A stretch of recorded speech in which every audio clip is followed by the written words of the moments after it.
அமெரிக்காவிலே மனைவி மற்றும் குழந்தைகளுடன் வசித்து வருகின்ற ஐடி நிறுவனத்தில் பணிபுரியும் ரித்துராஜ் என்பவர் தனது சொந்த ஊரான மும்பைக்கு வருகின்றார்.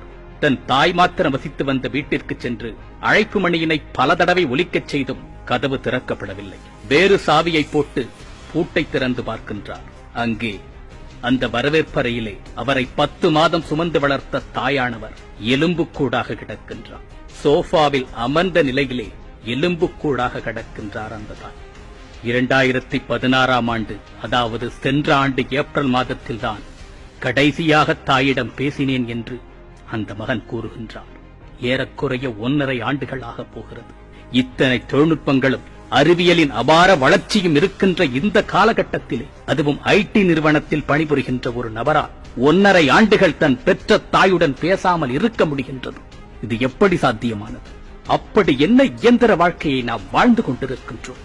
மனித உறவுகளையும் உணர்ச்சிகளையும் கொன்றுவிட்டு யாருக்காக நாம் உழைத்துக் கொண்டிருக்கிறோம்? யாருமே ஆதரவற்றவர்கள் போன்று இறந்து கிடக்கின்ற இது போன்ற மரணங்களுக்கு படித்த பண்பட்ட சமுதாயத்தை சேர்ந்த நாம் என்ன பதில் சொல்லப் போகின்றோம்? கோடி கோடியாக சம்பாதிப்பதற்கு சொல்லிக் கொடுக்கின்ற நாம் உறவுகளை சொல்லிக் கொடுக்கவும், உணர்ச்சிகளின் மதிப்பை சொல்லிக் கொடுப்பதற்கும், அன்பின் ஆழத்தின் புரிதலையும் சொல்லிக் கொடுக்காமல் வளர்த்துக் கொண்டு வருகின்றோம். இது எங்கோ நிகழ்ந்த ஓர் நிகழ்வன்று. இந்த நிலை நம்மில் யாருக்கு வேண்டுமானாலும் ஏற்படலாம். நாம் பிள்ளைகளை முறையாக வளர்க்கவில்லை என்று சொன்னார், அன்பையும் பண்பையும் அறத்தையும் போதித்து வளர்க்கவில்லை என்று சொன்னார், இந்த தாய்க்கு ஏற்பட்ட நிலைதான் நம்மில் ஒவ்வொருவருக்கும் ஏற்படும். நண்பர்களே, பணம் என்பது வாழ்க்கையின் பிரதானம் கிடையாது. தயவு செய்து அதைதான் வாழ்க்கையின் பிரதானம் என்று நினைத்து விடாதீர்கள். வாழ்க்கை என்பது வாழ்வதற்கான ஒன்று. பிஞ்சு குழந்தைகளையும் கட்டிய மனைவியையும் தாயகத்திலே விட்டுவிட்டு வெளிநாடு செல்கின்றீர்கள்.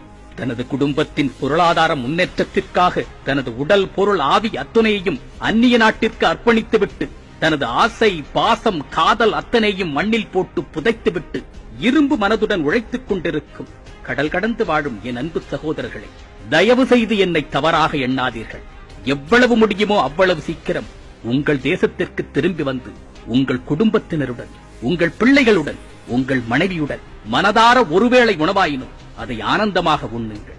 இளமையில் எவ்வளவு துயரங்கள் இருந்தாலும் அதை தாங்கிக் கொண்டு மனிதனால் வாழ முடியும்.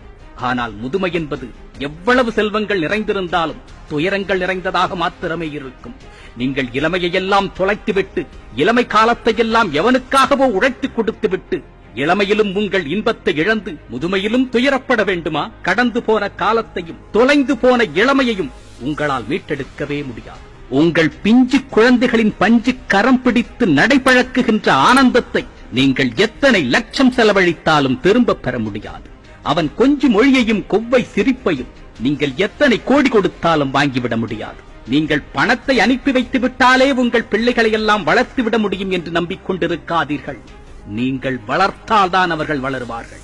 அன்பையும் பாசத்தையும் பரிவையும் கொட்டி வளர்க்கின்ற பிள்ளைகள் தனது பெற்றோர்களை ஆதரவற்றோர் ஆசிரமத்தில் சேர்த்துவிட மாட்டார்கள். தாயின் பெருமை என்ன என்பதை குழந்தைகளுக்கு சொல்லிக் கொடுங்கள். தந்தையின் மகத்துவம் என்ன என்பதை அவர்களுக்கு புரிய வையுங்கள். உறவுகள் எப்படிப்பட்டவை என்பதை அவர்களுக்கு உணர்த்துங்கள். ஒரு தாய் தன் மகனுக்கு கற்பிக்கின்ற அன்பையும், ஒரு தந்தை தன் மகனுக்கு கற்பிக்கின்ற பண்பையும் இந்த உலகத்தில் எந்த ஆசிரியராலும் கற்பிக்க முடியாது. அதை நீங்கள் தான் உங்கள் பிள்ளைகளுக்கு கொடுக்க வேண்டும். பக்கத்தில் இருந்து பார்த்து பார்த்து வளர்க்கப்படுகின்ற பிள்ளைகள் யாரும் பெற்றோர்களையும் உறவுகளையும் பரிதவிக்க விட்டுவிட்டு சென்று விட மாட்டார்கள். உண்மையான தலைமுறையை உருவாக்க வேண்டும், தரமான சமுதாயத்தின் வித்தாக உங்கள் பிள்ளைகளை நீங்கள் உருவாக்க வேண்டும் என்று நினைத்தால் அவர்களை உங்கள் கையில் தாங்கி பிடித்து வளர்த்து வாருங்கள். அறம் போலும் கூர்மையரேனும் மரம் போல்வர் மக்கட்பண்பு இல்லாதவர் என்று கூறுவான் வள்ளுவன். அறத்தை சொல்லிக் கொடுக்காமல் உங்கள் பிள்ளைகளை நீங்கள் வளர்த்தெடுத்து விட்டால் மரமாகவே ஆகிவிடுவார்கள். மனிதத்தன்மையற்று என்பதை மனதில் கொள்ளுங்கள். சந்திப்போம்.